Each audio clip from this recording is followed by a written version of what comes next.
പള്ളിക്കകത്ത് ബൂട്ടും ധരിച്ച് പോലീസുകാർ കയറി ആൾക്കാരെ താറുമാറ അടിച്ചു. ഇപ്പോൾ ഇറങ്ങിയേക്കുന്ന ഏറ്റവും വലിയ ഫേക്ക് ന്യൂസ് ആണ്. എന്റെ പൊന്നുമക്കളെ, നിങ്ങൾ ആരും അത് വിശ്വസിക്കരുത്. പള്ളിക്കകത്ത് പോലീസുകാർ കയറില്ല.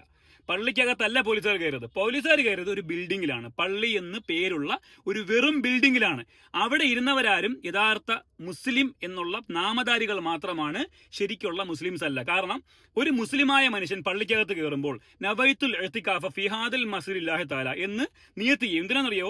ഈ ഇഅ്തികാഫിനെ നിയത്ത് ചെയ്തുകൊണ്ട് അവിടെ പള്ളിയിൽ ഇരുന്ന് കഴിഞ്ഞാൽ വെറുതെ ഇരുന്നാലും പുണ്യം കിട്ടുമെന്നാണ് മുസ്ലിങ്ങൾ വിശ്വസിക്കുന്നത്. മുസ്ലിം നാമധാരികളല്ല, മുസ്ലിങ്ങൾ.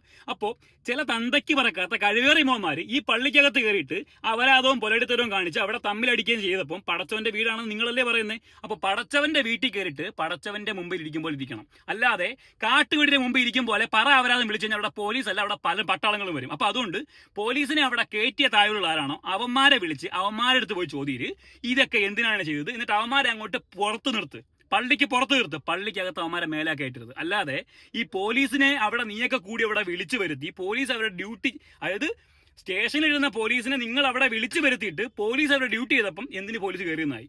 എടാ, പോലീസ് യൂണിഫോമിലേ കയറത്തുള്ളൂ. അപ്പം ചിലപ്പോൾ ഷൂ ഇടും, ചിലപ്പോൾ ജെട്ടിയില്ല, ജെട്ടിപ്പുറത്ത് വരും.